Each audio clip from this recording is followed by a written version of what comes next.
We have a LG top load washer. This model is a WT7300CW. Okay.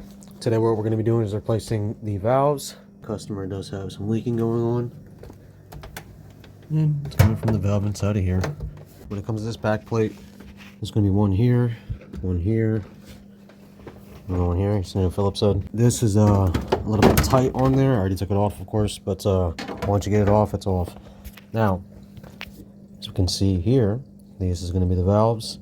Obviously, this is going to be the hot side. This is going to be the bleach applicator and cold on the bleach side. Now, of course, when doing this repair, you want to get yourself some clamps, get these hoses off, make sure the water is turned off. Customer still has been using the unit. It's okay. It's her basement, not mine. Alright, so to get this valve assembly off, typically speaking, there would be a screw here, a little Phillips set that screws down here, but this is an LG model. Some models are like this, some models aren't, really doesn't matter, truthfully, but there's these safety pins. I'm not going to push it back down because it's a little pain in the butt to get it off, but you're going to want to either use a flathead or something to get in between this little guy here, so that way you can get the other edges off.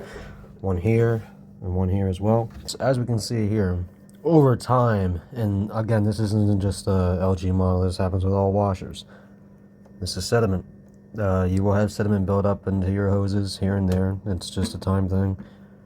This could be also a simple fix to the point where you could also just take out the mesh and just put in a new mesh, clean it out. You could do that, but if you see any corrosion, anything built up like that on the valve, your best bet is just to replace it, so that way you don't have any, concerns of a leak over time.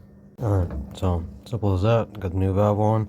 Now, of course, make sure you take note when you put the new hose on. It's going to go right in here. These guys here, they're going to go right into this assembly over here, into the housing assembly. Okay. Everything's back on. Water's turned on. No leaking. So, just gonna go ahead and put this guy back on.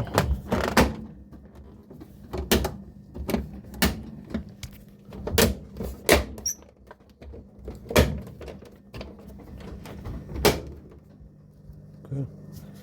Like I said, just 3 screws here. 1, 2, 3.